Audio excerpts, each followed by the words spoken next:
जब शादी भई तो हमारा आदमी बहुत पिए हुए न, तू बार बार कहे नी कि का कही तू बहुत पूजत रहलू ना शंकर भगवान के जन जन कुछ हो गए बड़ा पूजा करत रहलू, हम कुछ ना कहनी तो हमारा आदमी ठीक हमें आ तू तो कुल बरत कह के का कैलू का पौलू तो हम कहनी हाँ सही बात है।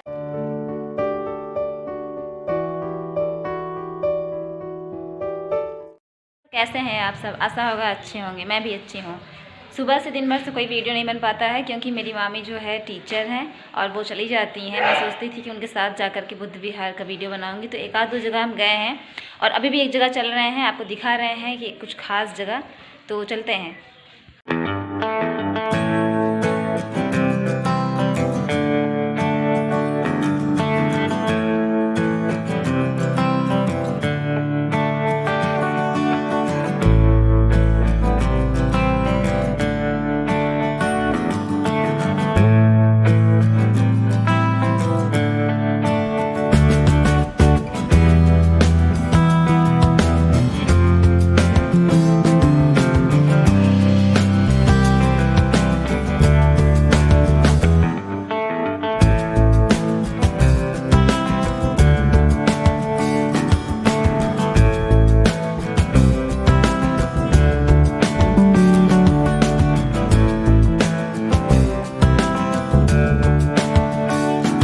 हम आजमगढ़ के हरबंसपुर में और यहाँ पर हम माता सावित्रीबाई फुले शिक्षण प्रशिक्षण संस्थान में हैं और यहाँ पर कुछ संगठन की महिलाएं हैं उपस्थित, उनसे हम बात कर लेते हैं कि वो किस तरह से और कैसे इस शिक्षण संस्थान से जुड़ी हुई हैं। हमारे साथ सबसे मुख्य जो है यहाँ की जो अध्यक्ष हैं, हम उनसे बात कर लेते हैं। मेरी मामी ही हैं। मामी, पहले बता दीजिए आप कैसे इस संस्था से जुड़ी और कैसे जो है आपका मन हुआ कि हमको इस बुद्धिज्म में जाना चाहिए और प्रशिक्षण संस्थान खोलने का क्या विचार था?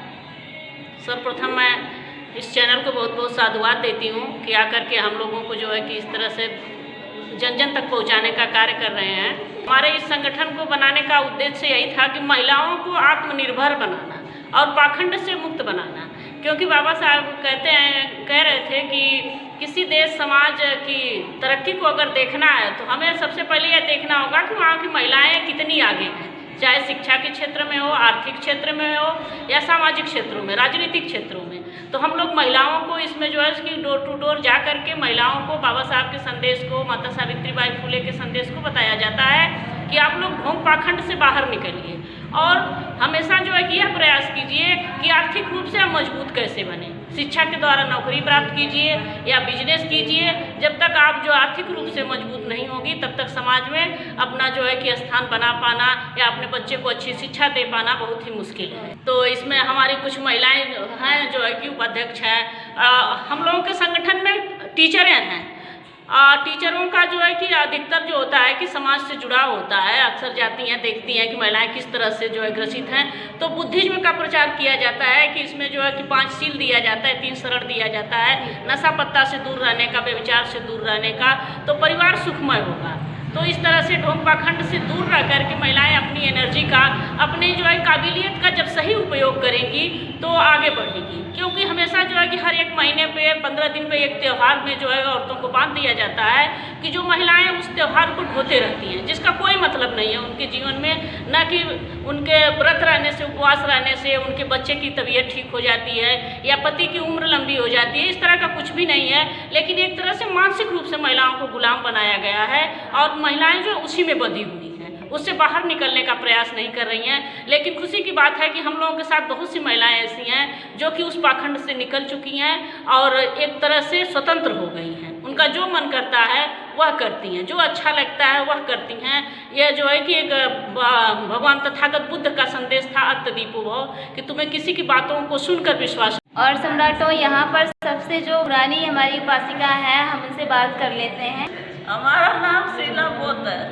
में जोड़ा लाई बहनी बहुत बीमार रहे। अच्छा। हाँ, इतना व्रत हम करी ना कि छठ का व्रत 3-3 दिन वैसे एकदम उपवास रहे। अच्छा। एक बाद इतना माने हर महीना में मंगर बेफर मार एको हम ना छोड़ले हैं।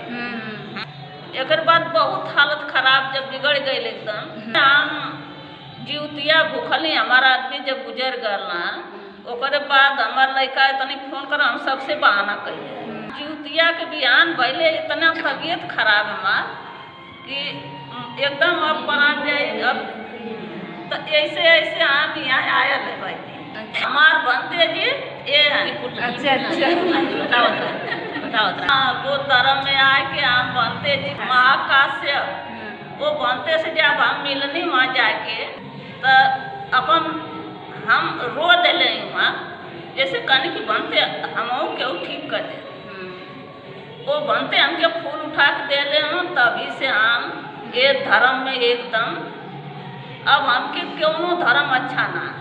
लेकिन व्रत का कोई हिसाब नहीं निकलता है, लेकिन कोई प्रभाव नहीं पड़ता है। तो यही जो महिलाएं देख रही हैं उनको यही कहना चाहेंगे कि आप जो है इस तरह के व्रत त्योहार पे मत पड़िए, आप बुद्ध को मानिए, जो सही है उसको मानिए। हम इतना ये वो धर्म में रंग गए हैं कि वो कोनो त्योहार के बात बतिया तब हमने बड़ी गुस्सा लगी। तो किया है ना, आपने इतना व्रत रखा है, इतना त्योहार किए, फिर भी उसका फल क्या मिला? कुछ नहीं मिला है। अभी हम जून में लड़का को अपने शादी करनी है, हर दिवस करी है, पीपल का पत्ता ना के पीपल के पेड़ यहाँ रख के कलर वही कैले है। एक बाद ना नेहा छुआ नया मिला घोटाई न कोनो काम हम कुछ न करी एकदम सब कुछ छोड़ बिल्कुल दे। बिल्कुल सादा होना चाहिए। मामी कुछ कहना चाहती हैं? देखिए इन बहन जी की बातों से यह लगा कि समझदार होना और पढ़े लिखे होने में बहुत अंतर है। तो हमारी संस्था जो है महिलाओं को समझदार बनाती है। समझदार रहेंगी तो किसी बात को समझ करके उसका निर्णय लेंगी कि हमें क्या करना चाहिए। तो इन्होंने बाबा साहब के सिद्धांत के अनुसार कि महिलाएं केवल चूल्हे चौके तक सीमित न रहे, बड़े बड़े निर्णय लें। और बहन जी ने अपने बेटे की शादी को पूर्ण रूप से बौद्ध रीति से संपन्न कराया, इसलिए इनको हम बहुत बहुत साधुवाद देते हैं। मैं सबसे पहले इस चैनल को और ये चैनल के प्रोग्राम को जो यूट्यूब पे वीडियो बनाकर डालती हैं दीपा जी को मैं हृदय से बहुत बहुत धन्यवाद देती हूँ कि हम सभी महिलाओं की बातों को यूट्यूब में डालेंगी, जिससे और भी महिलाएं को हमारी संस्था के बारे में पता चले। समिति की उपाध्यक्ष सुनीता बौद्ध, मैं पेशे से अध्यापिका हूँ और मैं माता सावित्री बाई शिक्षक प्रशिक्षण सेवा संस्थान में जुड़ी हुई हूँ। और हम लोग माता सावित्री बाई के जीवन से और ज्योतिबा फुले जी के जीवन से प्रेरित होकर महिलाओं को जागरूक करने का कार्य करते हैं। जिस प्रकार ज्योतिबा फुले को ये एहसास हुआ कि जब तक हमारी महिलाएं शिक्षित नहीं होंगी तब तक हमारे देश की प्रगति नहीं हो सकती है। और उन्होंने अपनी पत्नी को शिक्षित करने के बाद फिर सबसे पहले महिलाओं के लिए विद्यालय खोले। इन्हीं से हम लोग प्रेरित होकर महिलाओं को आर्थिक रूप से, सामाजिक रूप से, राजनीतिक रूप से मजबूत बनाने के लिए हम लोग कार्यक्रम करते रहते हैं। इस समिति से और इस संगठन से जुड़ने का हमारा यही उद्देश्य था कि हमारी जो महिलाएं हैं वो कहीं ना कहीं अपने परिवार का या अपना स्वयं का कमाया हुआ मेहनत से उपार्जित किया हुए धन को वो अन्य पाखंडों में, कर्मकांडों में, त्योहारों में जो पैसे को बर्बाद कर देती हैं। तो हम लोग गांव-गांव में घूमकर जो भी हमारे जो पर्व आते हैं उन पर्वों के माध्यम से हम अपनी महिलाओं को ये बताते हैं कि आप लोग अपने पाई पैसे को बचाइए। और सम्राटो देखिए, जो हमारे बड़े बुजुर्ग थे वो तो इस चीज़ से जुड़े हुए हैं, बुद्धिज्म से जुड़े हुए हैं, वो क्योंकि उनका एक अनुभव रहा है। वो सदियों से उनके दादा परदादा इस जो सनातनी थे वो व्रत रखते थे, तमाम चीज़ें करते थे, लेकिन उसके बावजूद भी किसी तरह का फल नहीं मिलता था, कुछ होता नहीं था। तो इस वजह से लोगों को ये ढोंग और पाखंड छोड़ना पड़ा।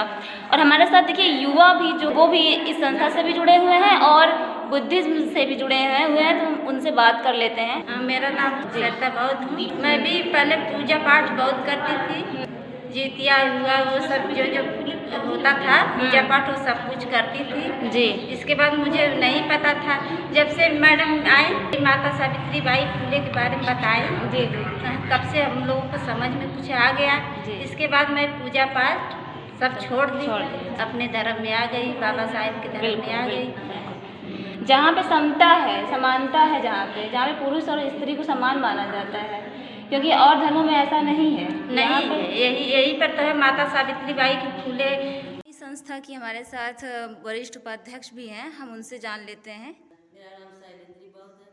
मैं पेशे से मैं शिक्षिका हूँ। मैं माता सावित्री बाई फुले शिक्षक प्रशिक्षण संस्थान से हम लोग जुड़े हैं और महिलाओं को जो है कि बौद्ध धर्म के बारे में और माता सावित्री बाई फुले के बारे में बताते हैं कि जो है कि आप लोग जो है कि इस रास्ते पे चले जिससे कि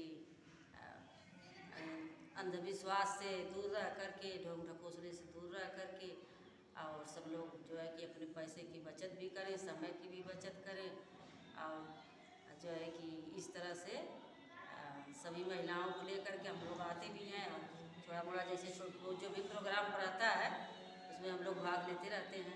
सम्राटो, इस संस्था की बहुत ही खास बात है कि यहाँ पे खास महिलाएं जुड़ी हुई हैं और सब लोगों की अपनी अपनी कहानी है। सब पहले जो है कोई किसी और उसमें थे, लेकिन धीरे धीरे जब बुद्धिज़्म के बारे में वो लोग जाने हैं तो अपने अपने विचार उन्होंने बदले हैं और इस शिक्षण संस्थान से वो जुड़े हैं आकर के। और ऐसी एक कहानी है मैम के साथ। मैम अपना परिचय देते हैं और बताएं कैसे आप जुड़े। मैं नरौली की रहने वाली हूँ जी मैं उमा पौध हूँ। जी।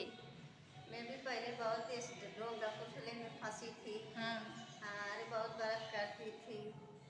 हाँ, बच्चों को भी उसमें डाल दी थी। बच्चे भी मेरे परेशान थे, मैं भी परेशान थी।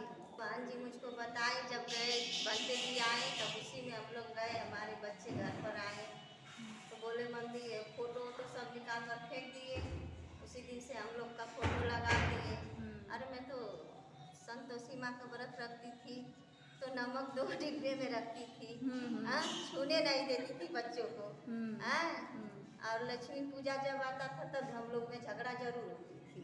जी किस न किस बात को लेकर झगड़ा जरूर हो जाती थी। जी। और जब से हम इसमें जुड़े रहने लगे तो अब कभी झगड़ा वगड़ा नहीं होती है। बच्चे भी सही रहते हैं, वो भी सही रहते हैं, हम भी सही रहते हैं। जी। मैं सिंधु भारती नौकरी से हूँ। मैं पहले बहुत व्रत रखती थी तो मेरी दीदी थी बड़ी वाली, तो वो बोल रही थी कि अरे इतना व्रत रखे लू का कुछ मिली का। तो हम कनी ना ही ऐसी रखी ना। जब शादी भई तो हमारा आदमी बहुत दिए हुए ना। तू बार बार कहे नी कि का कही तू बहुत पूजत रहलू ना शंकर भगवान के। काली माई, दुर्गा माई, जन जन कुछ हो गए बड़ा पूजा करते रहलू। हम कुछ ना कहीं तो हमारा आदमी ठीक हमें। आ तू तो कुल व्रत कह के का कैलू का पौलू। तो हम कनी हाँ सही है बात है। अब तो हम भैया कुल छोड़ देंगे। अच्छा। हाँ, अब हम केहू को विश्वास ना करी ना। अब बस ये डॉक्टर भीमराव अम्बेडकर और तुम बुद्ध भगवान के पूजा करी ना और बाकी कुछ छोड़ दे लेंगे। बहुत अच्छा। और एक लड़की हमारी दीदी कहीं वो व्रत रखे नहीं था, उनके खूब खुशी आई ना। कहीं ना देख तोर मम्मी व्रत ना रखनी तो कैसन तोर पापा हमें, हम व्रत रखनी तोर मौसा देख कैसन हमें। बिल्कुल। उनके बार समझाई ना। तो अब तो आप बताते होगे ना दूसरों से भी कि जो है देखिए हम पहले व्रत रखते थे लेकिन फिर भी वैसे ही सब कुछ था। लेकिन इसके लिए बदलना पड़ता है ना, बुद्धिज्म में आना पड़ता है। हाँ, ये तो बताती हूँ। जी बिल्कुल। और सब कुछ हम व्रत छोड़ दी। अच्छा। मेरा नाम अनीता बौद्ध है जी। मैं बहुत पहले से पाखंडवाद को छोड़ चुकी हूँ पीछे। मैं नहीं मानती थी पहले से। मेरे जो मैके के लोग भी बौद्ध धर्म थे, लेकिन वो लोग अभी पाखंड में हैं। अच्छा। बने हुए हैं लोग। अच्छा। वो लोग तो नहीं मानते हैं, लेकिन मैं मानती हूँ। मैं इस पाखंडवाद को छोड़कर मैं बौद्ध धर्म में हो चुकी हूँ। मुझे इसमें बहुत खुशी है। अच्छा। धन्यवाद। मेरा नाम कुसुम बौद्ध है जी। मैं हरवासपुर की रहने वाली हूँ जी। हम लोग जो है कि पहले पूजा पाठ बहुत करते थे जी।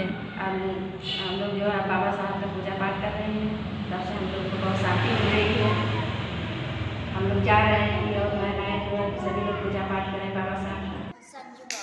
मैं सम्मूपुर की रहने वाली हूँ। अब स्टार्ट की हूँ। मेरा शादी बौद्ध धर्म से हुआ है। अब मैं आगे सोचती हूँ कि जो लोग मिले उन्हें हम बताएं कि ये अच्छा है धर्म हम लोग का, शांति है। मेरे मायके को हैं लोग बौद्ध धर्म से, बौद्ध धर्म से है। अच्छा। हाँ, लेकिन मेरे ससुराल के नहीं है। वो लोग को सुधारना है। अच्छा। हाँ, ये तो बिल्कुल है। ये मानसिकता होनी चाहिए कि भाई जो उस तरह के हमको सुधारना है। ये बिल्कुल सही बात है। अभी ये मिशन अभी आगे बढ़ाना है हम लोग को। जी वो तो अभी तो हम लोग नए हैं।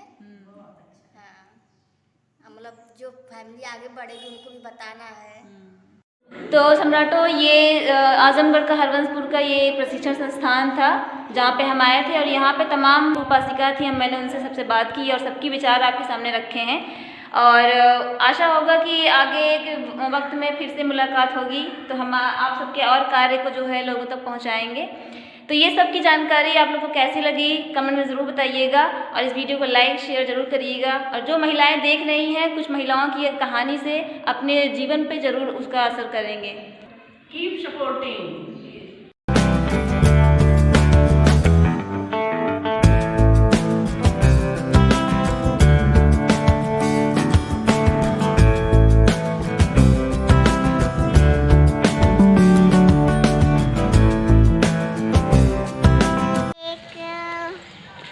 आई, संस्था में आई थी ना? हाँ, बुद्ध विहार में। तो अच्छा लगा? बहुत अच्छा लगा। अच्छा लगा। और क्या क्या कुछ पता चला, कुछ जानकारी मिली?